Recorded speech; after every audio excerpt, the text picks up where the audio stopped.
a gente continua falando.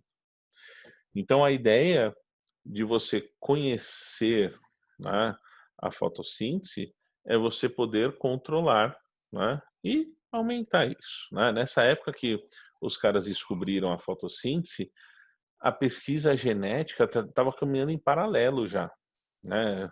Teve uma grande, entre aspas, "competição" no mundo para você aumentar a produção agrícola, e já se falava em DNA, de gene, o surgimento, por exemplo, dos transgênicos ocorre ao mesmo tempo. Daqui a pouco a gente vê um pouquinho melhor, tá?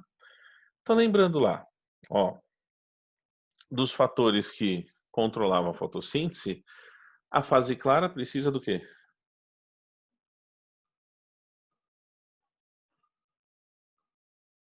Luz, fase clara, o nome fase clara precisa de luz, precisa de água e qual que era o reagente? Que é grudar o hidrogênio. O CO2, né. Então o CO2 que a plantinha pega da atmosfera, gruda no hidrogênio, né. Então, esses fatores, a água, por exemplo, a gente nunca fala assim: "Quanto mais água eu der para a planta, mais fotossíntese ela faz", né. Por quê? Porque se ela tiver muita água, ela acaba se afogando. A gente vai ver isso na próxima aula de absorção, né. Então a água não entra na questão, sempre tem que ter água o suficiente. Se ela tiver todos os fatores necessários, mas não tiver a água, a fotossíntese se estabiliza. Por isso que muita gente chama de fatores limitantes da fotossíntese, quer ver? Eu posso dar toda a água que a planta precisa, eu posso dar todo o gás carbônico que ela precisa, mas se ela não tiver luz, ela não faz fotossíntese, né. Então, esses fatores eles têm que andar juntos. Mas também tem aquela lógica, se eu tiver sempre água disponível, água o suficiente, eu der mais luz, ela faz mais fotossíntese. Se eu der mais CO2, ela faz mais fotossíntese. Se eu der mais luz e mais CO2, ela faz mais e mais fotossíntese, percebe? Então, esses fatores, eles podem ser totalmente controlados, né. Alguém fez uma pergunta aqui no chat: "O professor pode dar água salgada?" Aí a gente vai mexer com uma outra coisa, lá no solo, como que a planta vai absorver essa água, tá. Então tem plantas que são mais ou menos resistentes a essa diferença de concentração. Então não é muito fácil assim a gente: "Ah, põe água salgada que resolve", vai depender da planta, tá. Como funcionam as estufas? Mais uma perguntinha que apareceu assim, exatamente assim. A estufa, né, uma estufa perfeita. E tem estufas e estufas, né. Então a estufa ela vai trabalhar com uma temperatura ideal, que é a temperatura ideal de atividade da planta. Pensa comigo, se eu estou numa planta de região temperada, tá, uma planta lá no sul, e uma planta de região equatorial. A de região temperada, ela trabalha a uma temperatura mais baixa que a planta de região equatorial. Se eu pegar essa planta de região temperada e colocar num lugar muito quente, pode ser que ela não goste, né. Se eu pegar ela que de uma região muito quente e colocar numa região fria, ela pode não gostar, porque aí tem a característica genética dela. Por isso que eu falei, né, que junto com essas formas de você interferir no processo, surgem os transgênicos. Como que eu posso mudar geneticamente essa planta, tá. Vamos para uma parte mais prática, ó, maçã. Maçã costuma se desenvolver melhor num clima, temperado, tá. Se eu quiser plantar maçã na região norte e nordeste, não vai dar muito certo, por causa da temperatura, a temperatura é um fator. Agora, olha o que eu posso pensar, eu posso tô pensando, um exercício aqui, intelectual, a gente pode fazer o exercício que for. Qual que é o gene, por exemplo, do cacto, que permite a ele trabalhar numa temperatura mais alta? Incorporar isso na maçã. Olha o que vai acontecer pensando na latitude da minha plantação. Eu posso plantar maçã agora numa região fria ou numa região quente. É uma forma de produzir mais? Sim. Só que eu tenho que mudar a planta geneticamente falando. É muito mais difícil do que eu mexer só nesses fatores aqui, ó. chamado de fatores abióticos ou ambientais, tá? Já que estão perguntando, vamos a uma historinha breve aqui, ó. O que o agrotóxico tem a ver com isso? Na mesma época que os caras conseguem, né, entender a fotossíntese e como regular os fatores ambientais, temperatura, luz e CO2, que é muito fácil fazer isso, como eu já disse ali, alguém até comentou, numa estufa, eu posso dar a temperatura ideal numa estufa, CO2 na concentração que a planta precisa, posso dar luz, né, em graduações diferentes lá que as várias plantas dentro dessa estufa precisam, tá? Então posso fazer esse controle. E é muito fácil fazer isso, né? CO2, luz e temperatura, os fatores externos, abióticos. No mesmo tempo, tinha os caras pesquisando a genética. Por exemplo, se uma planta tem 10 cloroplastos e a outra tem 100 cloroplastos por célula, qual faz mais fotossíntese? A que tem 10 ou a que tem 100? A que tem 100. Agora, o número de cloroplastos que ela tem é uma característica genética dela. Então, uma outra linha fazia a pesquisa em transgenia para isso, que é muito mais caro e muito mais difícil de fazer. Então, aumentou-se a produção vegetal com os fatores abióticos e o pessoal da genética ficou meio esquecido. Porque agora tem uma outra questão, né? Se a minha produção for muito, muito, muito, muito grande, eu aumentei ela demais, o que acontece com o valor da mercadoria? Aumenta ou diminui? Diminui, não compensa para mim. Então, olha o que alguns pensaram, tá? Alguns pensaram. Se eu consigo fazer uma planta, o agrotóxico, vamos usar agrotóxico. Então tem uma questão de seleção. Quanto mais agrotóxico eu uso, maior a chance de eu selecionar uma espécie resistente. Chegou uma hora que se usava tanto agrotóxico que as plantinhas acabavam morrendo. E mesmo assim sobrava uma praga. Aí, ó, de novo os caras stonks aqui, ó. Pegaram o gene que dava resistência ao agrotóxico para praga e incorporaram ao vegetal, que passou a ficar resistente ao agrotóxico. Olha que doido. E aí, vamos mais devagar então. Então os caras pegaram o gene que dava resistência ao agrotóxico para praga e colocaram na planta. A planta não morria mais com excesso de agrotóxico.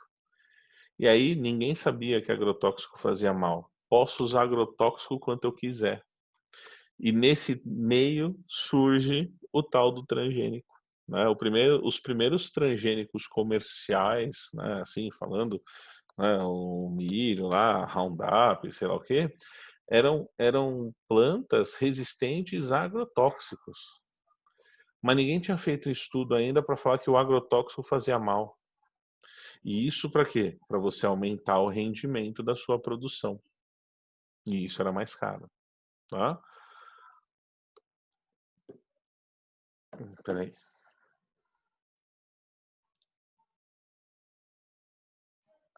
Vamos ver de novo aqui que estava configurando o vídeo.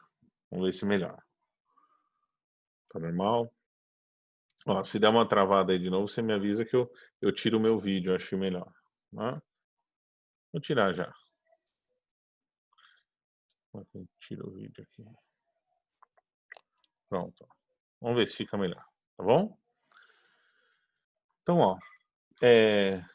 O agrotóxico, ele é barato e usado para aumentar o rendimento da minha produção. Só que se eu usar muito agrotóxico, a minha planta morre. Agora, se eu tiver uma planta resistente ao agrotóxico, eu posso usar um monte de agrotóxico. E foi nessa história, foi nesse sentido que surge os transgênicos. Hoje em dia, no Brasil, tá? Se você quiser fazer um transgênico, ele não pode ser assim. Ele não pode ser assim. Ele não pode ser um transgênico que faça com que você use mais agrotóxico. Ele pode ser um transgênico como esse da maçã que eu comentei, né? Que eu posso plantar em locais diferentes, tá? Vamos lá. Fizeram uma pergunta interessante aqui. É verdade que um dia a gente vai se alimentar apenas de plantas e não de animais? Isso é meio estranho a gente pensar, né? Eu vou usar, abrindo o coração com vocês, a pandemia, tá? A pandemia. Vamos ver se assim, o pessoal tá falando, o novo normal, né? Porque as pessoas vão mudar. Meu, desculpa, não vai mudar nada. Vê aí o pessoal começando a abrir os comércios, as coisas, shopping lotado, como se nada tivesse acontecendo, né? Eu sou um pouco pessimista nesse sentido. É lógico, você quer ver? Vocês já assistiram um filme chamado ai, Interstellar? Não, um filme bem bacana, eu gosto muito desse filme. Para você ter uma produção agrícola, você precisa de nitrogênio, né?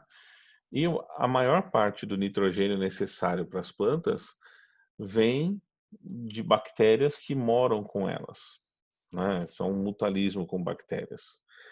E não tem muitas espécies dessas bactérias, são 16, se não me engano. E aí no filme ele começa com um cataclisma que é as plantas não têm mais essas bactérias e, portanto, não tem mais nitrogênio. E aí acaba toda a produção vegetal no planeta, né? E todo mundo vai morrer de fome. E aí eles vão buscar outras formas de viver em outros ambientes, né? Basicamente isso.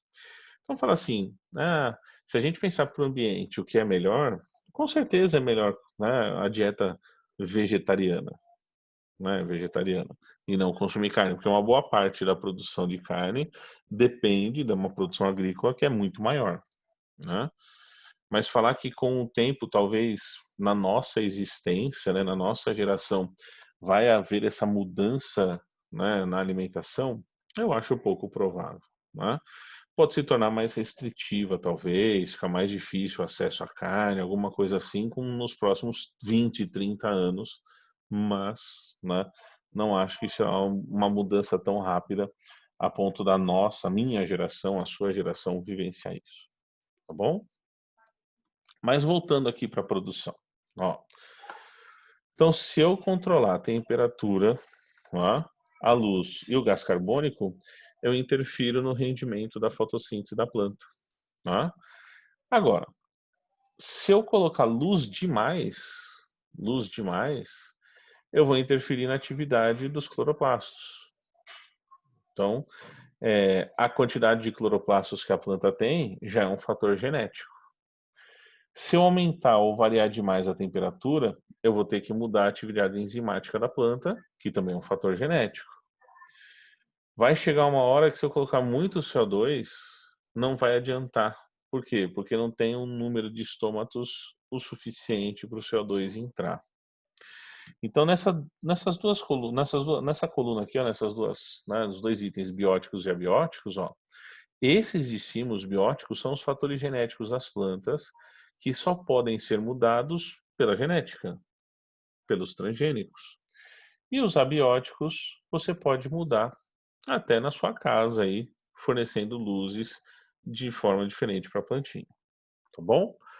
Então, hoje, como eu estava comentando, você não pode no Brasil criar um transgênico que te faça mal, como por exemplo fazer com que você use mais agrotóxico. Mas eu posso criar um transgênico de uma planta que gaste menos água. A gente faz isso com milho já. Já tem uma espécie de milho plantada no Brasil que usa menos água do solo. A hora que isso for mais acessível, eu estou reduzindo o consumo de água, ajudando, né, a uma cultura mais sustentável.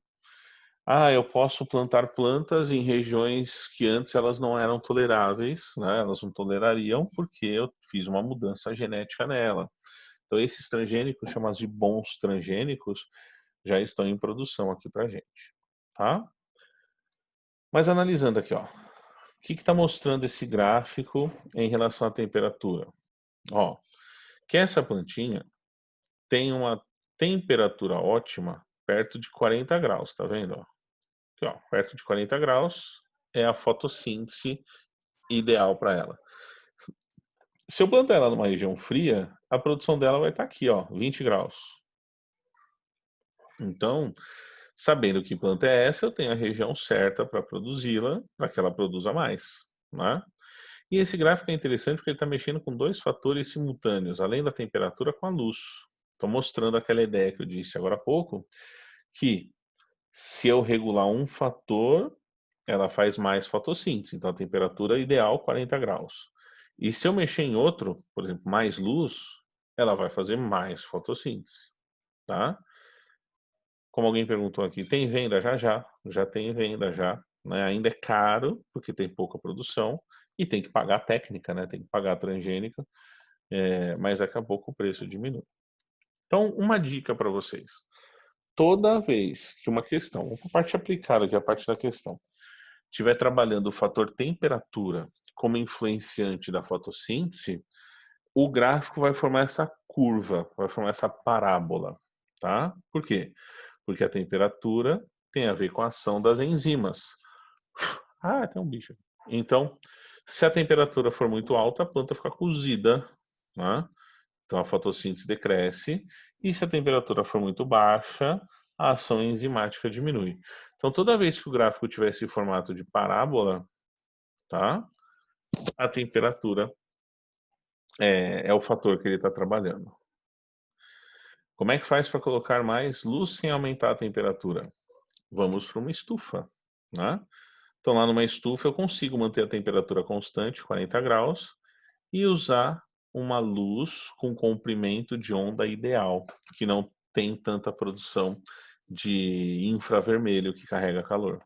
Então, tem lâmpadas especiais, a gente já vai chegar lá, tá? O outro fator que eu numerei é o CO2, ó. É o CO2. Então, vamos acompanhar o gráfico. Ó, aqui no zero, no Y a gente tem a fotossíntese, no X o CO2. Conforme eu aumento o CO2, aumento o CO2, aumento o CO2, aumento o CO2, aumento o CO2, a fotossíntese aumenta, a fotossíntese aumenta, a fotossíntese aumenta até um determinado ponto. A partir daqui, não adianta mais aumentar. Por quê? Porque o CO2 entra pelos estômatos, e aí não tem mais estômatos para ela. Se eu aumentar a luz, o que acontece com essa reta aqui, ó? Ela vai parar aqui e ficar paralela ao eixo X ou ela vai continuar aumentando?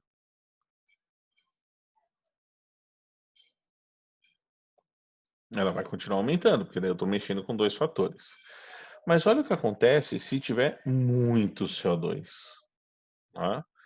Se tiver muito CO2, chega uma hora que esse CO2 no meio aquoso se torna um ácido e aí a plantinha vai morrendo, né? Então você fala assim, eu vou plantar plantas em locais com muita poluição de CO2 que elas vão ajudar a resolver isso? Depende. Às vezes a região é tão poluída que a plantinha, quando chega lá, ela já está nesse esquema, na curva, na retinha CD. E aí a plantinha morre, porque tem muito CO2. Então existe uma questão de tolerância aqui também, tá? E a luz, a gente analisa em dois sentidos. Um deles é a quantidade, que você está acostumado a falar, quanto mais luz, mais fotossíntese. No outro é a qualidade, tá? Então eu coloquei aqui, ó, porcentagem de absorção das clorofilas. E separei o item X, o eixo X em comprimento de onda. Então aqui a gente tem um comprimento de onda da luz visível, de 400 a 900, tá?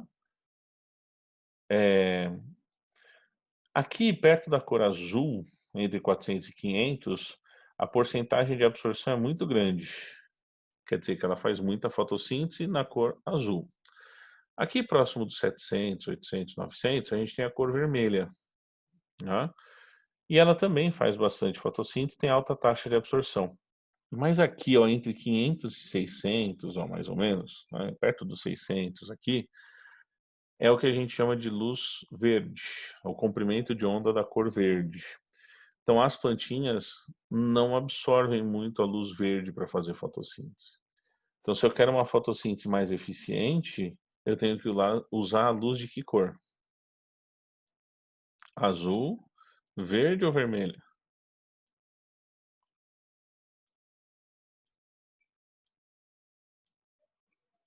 Vai que eu tô te enganando agora.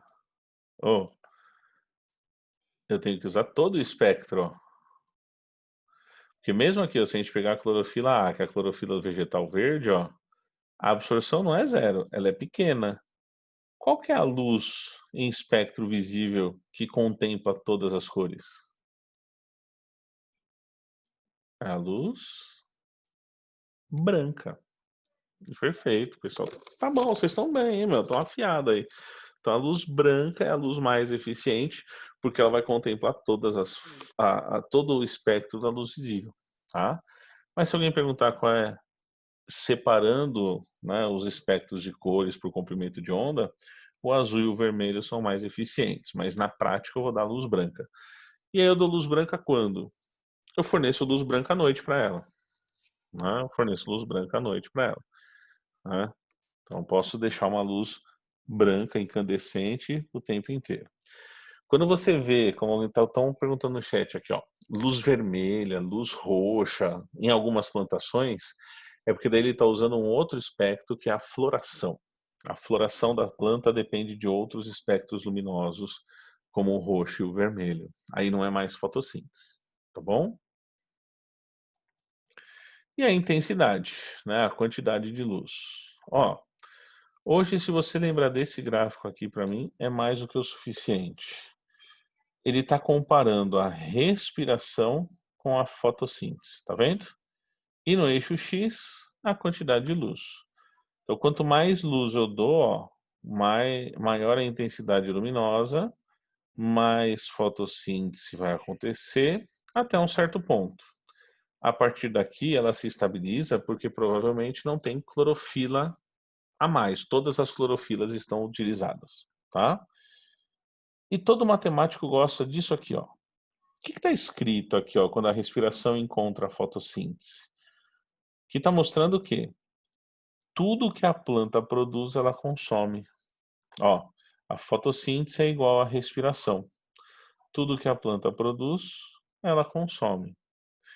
Se ela tiver menos luz do que isso, ela tiver aqui assim, ó, ela tem menor fotossíntese do que respiração, quer dizer que ela está consumindo mais do que produzindo. Ela está morrendo. Tá? Agora, se tiver para cima, pede pegar umas plantinhas aqui.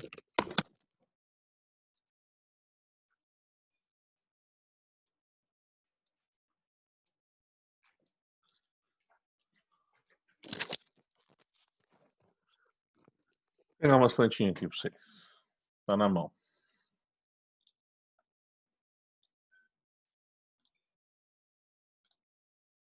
Vou deixar assim. Olha que bonitinha a plantinha aqui, ó. Tá vendo? Então olha a folhinha dela. Ó, essa planta, ela estava muito maior esses dias. Aí eu deixei ela alguns dias na sombra. Então ela foi perdendo as folhinhas que estavam aqui embaixo.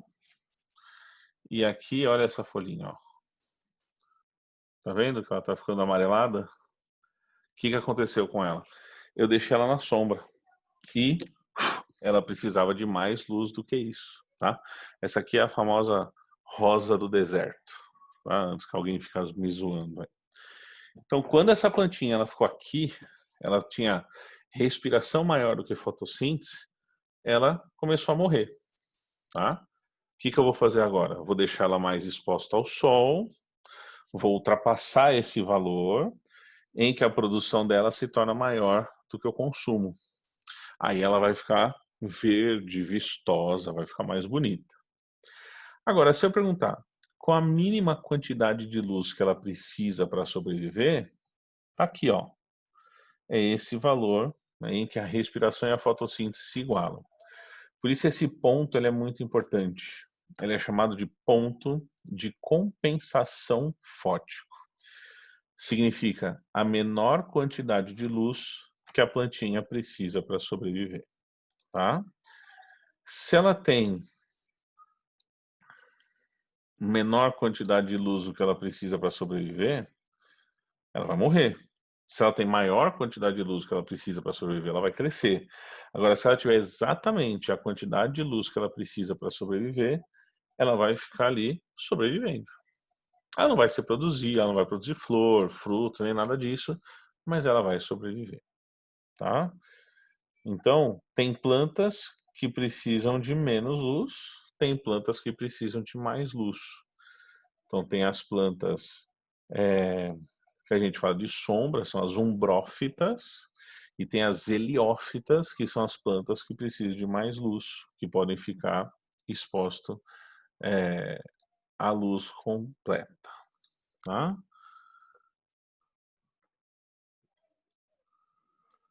Esse gráfico não deveria começar do ponto de compensação fótica. Ele começa no eixo X aqui, ó, no zero luz. Então, a partir de zero luz, eu vou aumentando aqui, ó, uma luz, duas luz, três luz, quatro luz, cinco luz, entendeu? Então, qual que é a interferência de zero luz para a planta? A respiração se torna muito maior do que a fotossíntese. Porque a respiração, repara, ali, ó, ela é constante. O custo energético da planta é constante. Ela não corre, ela não gasta mais ou menos energia por isso, tá? Agora, depende da luz que ela tem disponível, a fotossíntese se altera. Tudo bem? Esse último gráfico aqui, para a gente acabar, acho que já até extrapolei um pouquinho o horário, segura aí. Ele vai mostrar dois fatores ao mesmo tempo, ó. CO2 e luz, tá? Então, o CO2 aumenta, a fotossíntese aumenta. Mas se tem mais CO2 e mais luz, a fotossíntese também é maior. Tá? Então, só para mostrar que se eu mexer num fator, a fotossíntese se altera. Se eu mexer em dois, ela se altera duplamente. Tá? Alguém está falando aí da luz ultravioleta? A ultravioleta e infravermelha, elas não fazem parte do espectro de luz visível, né? A infravermelha carrega calor e a ultravioleta ela não tem a excitação fotossintética. Tá? Então, quando eu vou mexer nos dois, tem o limite do CO2. Porque daí CO2 demais, ela vai começar a cair aqui o gráfico, porque vai se formar um ácido ali, né? Pelo ácido carbônico, e isso vai alterar. Agora, pela luz, não. Vai chegar uma hora que não vai fazer diferença colocar mais luz, porque ela não vai ter capacidade de absorver essa luz a mais.